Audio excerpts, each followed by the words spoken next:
Good morning, everybody. I am Jeff the Homestead Dad, and welcome to Homestead. It is a bright and shiny morning to do chores. It's pretty chilly. I don't have any gloves. I left them in the barn, so let's go grab those. But let me turn the camera on and show you the sun shining off the snow. It sure is pretty, but it's also cold.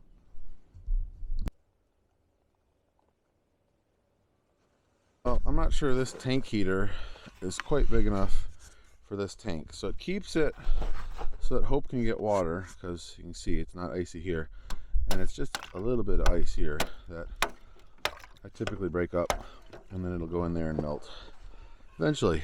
So let's get this girl fed. She needs some hay. I will have Jacob, our oldest, feed spent grain. Good morning. How are you? Yeah, you happy to see me? I think she's a little lonely. We need to get her some pasture companions since we sold the goats. Yeah, oh, thank you. That's very sweet for the kisses. Oh, slobbery calf tongue kisses. Okay, good. Let's go get some hay. Let's uncover the hay and get her something to eat. Oh, I'm all slobbery now. How'd you knock this over, you monkey?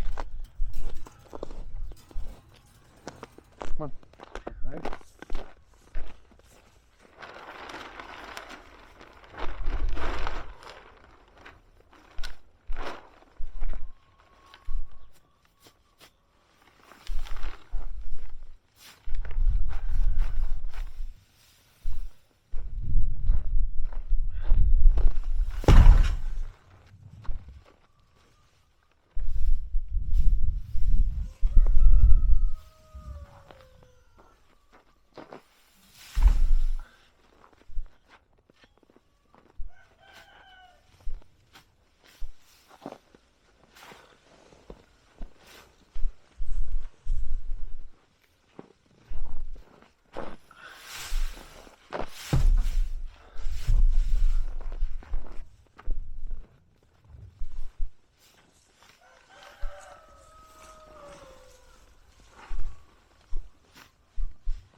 Alright?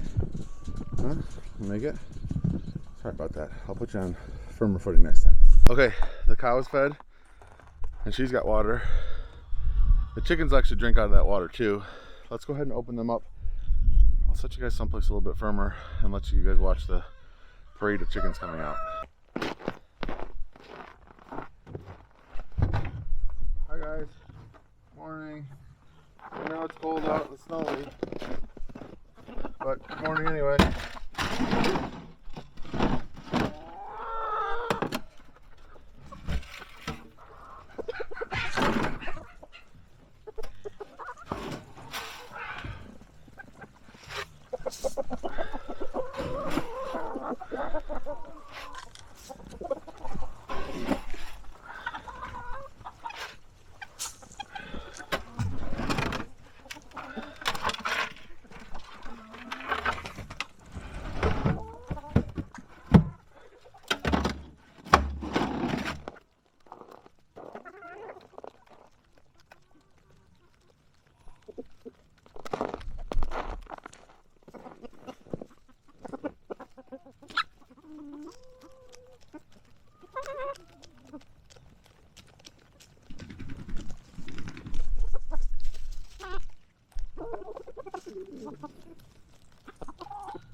Okay, let's go feed the pigs, and we'll come back and collect the chicken eggs, and then go on and get out of the cold.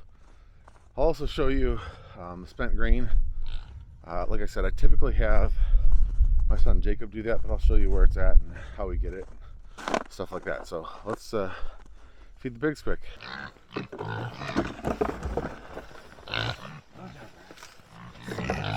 Watch out.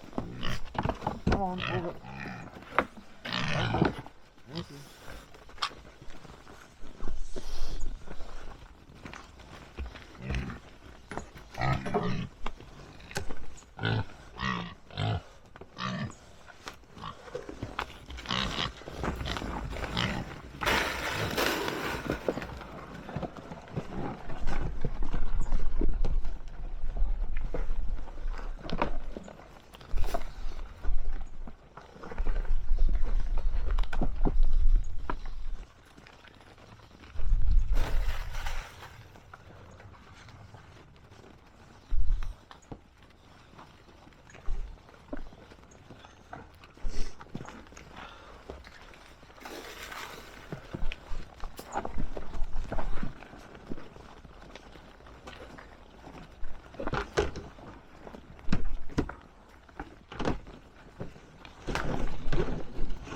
So for those of you without pigs, pigs are really destructive. And these are American guinea hogs, so they're not as big as some other pigs.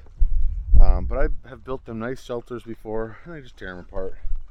So we've just kind of used some fence and created wind blocks for them and bedded them down with wood chips. And we've also made some huts for them out of these IBC totes. They seem to do just fine, but they break all sorts of troughs that I make for them and everything. But you can see they're dry and they're relatively happy. And later, my son will come give them grain. Let me go show you that real quick. So you can see this sled track here, right? It's not fun sledding. Oh, I guess it kind of could be. But in the winter, it's kind of hard to get feed from where we can park a car to the animals, or it just takes longer if we, throw it over our shoulder and do it. So in the summer, we'll use a dolly like this, no big deal. In the winter, trying to take a dolly through the snow doesn't work so well. So actually, there's the sled over there, right there. It's one of those big heavy-duty hunting sleds. So you can just tip a barrel into that and take it over. These are the barrels that we get the 30-gallon Brute garbage cans. This is what we take over to the brewery and shovel their spent grain into. And then Jacob will do the code here. Sorry, you guys don't get to see the code. Jacob will come in here and he'll bring in a barrel the night before so it kind of defrosts. So this is spent grain. You see it's just, I think it's barley. And he'll take that out and feed it to him, and when he takes one of these out, he'll bring a new one in. And the spent grain that they get is just kind of in addition to their regular feed. You'd never feed them just spent grain because it just doesn't have enough nutrition left in it after being used in the brewing process. But they love it, so it kind of is something in addition. They get a little bit from it. They don't, they like it, so we give it to them, and it helps out the brewer because they don't have to put hundreds of pounds of stuff into a dumpster every week. And we pick up typically once or twice a week. It just depends on their brewing schedule. Here's that sled I was telling you about. Works really well, and as of yet we've not been able to break it, so that's always good. Hope also gets some spent grain. The chickens also like spent grain, so it helps us out because I probably would buy more feed for them. Like the Hope's getting all the feed she needs, the pigs are getting all the feed they need, the chickens are getting all the feed they need, but it helps my state of mind to know that they're getting a little bit extra and I'm not having to pay for it. I just have to go pick it up. So we're heading into the chicken coop. This is, I think it's an 8x12 with a shed style roof. We've got a Cottage Craftworks nest box that you just flip up this, flip down that, white egg. But the nice thing is, so I've got a shovel up here because we don't keep the chickens from sleeping in here like we should. But if the poop builds up, the eggs don't roll out nicely. So we'll just use the shovel, kind of clean it out when it gets a little bit dirty, and we're good to go. We'll do this too. I don't think she's happy we're in here. She wants to be in a nest box. So I'm going to just leave this here. Check the bottom. A couple eggs, and then we'll come back in the afternoon a couple times and collect eggs. But the nice thing about the roll-out nest box is you can see the eggs are clean. We don't have to worry about cleaning them off. So when we have chickens who don't lay eggs where they're supposed to, like this, obviously the egg is super dirty. So that egg will have to be washed. And typically you don't like to wash off eggs because there's a natural substance on the eggs called a bloom that keeps bacteria out. And it's kind of counterintuitive. When you wash it off, it actually lets bacteria in. So store-bought eggs are actually washed in bleach water, I believe, to make sure that everything is off of them, and then they're put in refrigeration. That's why you don't have to refrigerate eggs if you have nice clean eggs like the first three, and you just leave them out on the counter. The bloom will keep them, and you can keep them out there for weeks without having to worry about them. As soon as you wash them off, you have to refrigerate them, otherwise bacteria gets in and they go bad very quickly. So let's go put these in the refrigerator, and then the kids at some point will wash off the eggs that need to be washed off, and then put the rest of them into containers. Okay, so we have a refrigerator in the barn. Put the dirty egg down here with the other dirty eggs. Oh, don't fall out of there, that would be bad. And then get the cleaner eggs out of my pocket here. Put them up here. And obviously the kids need to start putting them in containers. The oldest kid is awake. I'll go show you how he feeds the grain. So, good morning, Jacob. Say hi to everybody. I don't think they heard you, but nice Spanish. Morning. He said this one is still frozen because it was a solid block of ice when he put it in here last night. So he's going to use one of the new ones that we just got yesterday, 2 days ago? Yesterday. No, it was 2 days ago. Anyway, that still, the fermenting process keeps it warm for a while, so he seems to think that this one will be less frozen. Let's go find out.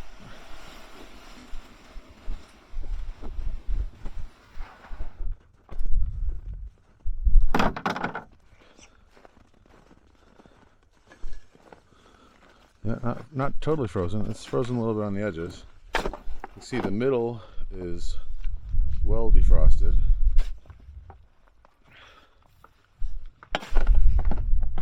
So we just kind of shovel this out to them, and then they eat it as they will. The beautiful part about this is if they decide not to eat it because they're not hungry or whatever, it just kind of gets trampled in, and then it gets composted up. So, you know, it's either making soil or it's making soil by them digesting it. One way or another, it's going to be making soil. And you can see the chickens know that we're getting the grain out, and they'll come over and start pecking at the stuff that Jacob either puts out for them or gets spilled on the way from the barrel to the pig pen. So, good stuff. And then he'll save some of this and go give it to Hope, and she'll be a happy girl as well. So, I am going to go do the rabbits now. Okay, we currently have 3 rabbits.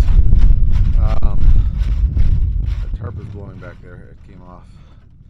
And we have heated waters for them to keep them so they have liquid water all the time. And then we've got the feeders here, here, and here, and then they get their little hay stuff. So let's go ahead and fill up their waters, make sure they're good on feed, and give them a little bit more of that Timothy straw.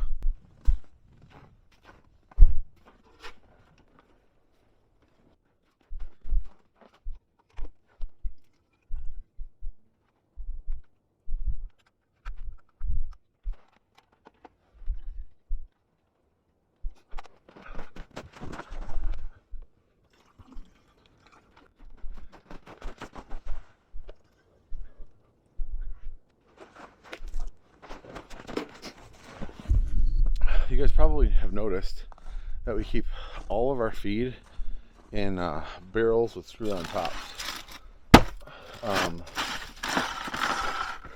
don't like keeping food in the barn because then somehow mice will find their way in there and make a mess out of it all.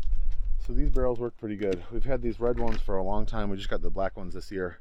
The black ones are a little bit bigger, and we can fit, I don't know, probably 150 pounds, maybe 200 in the red ones, and then like 250 to 300 and the black ones. So let's go ahead and grab some food out of here. Let's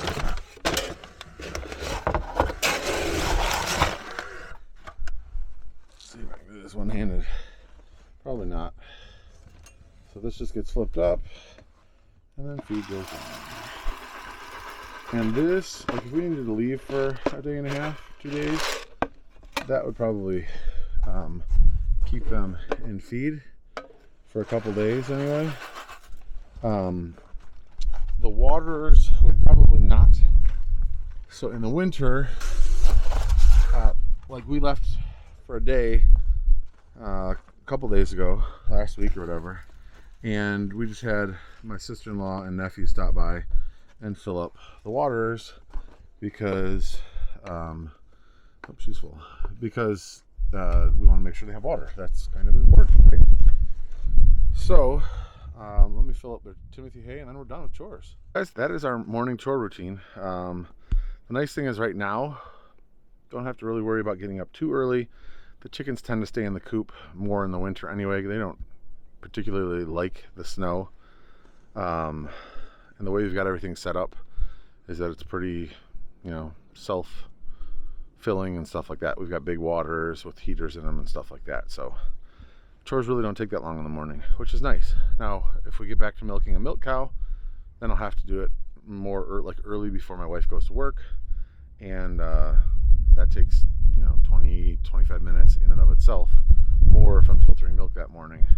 But I can get these chores done even if I'm doing the grain in less than 20 minutes. So not bad at all, considering we've got pigs and chickens and a cow and rabbits.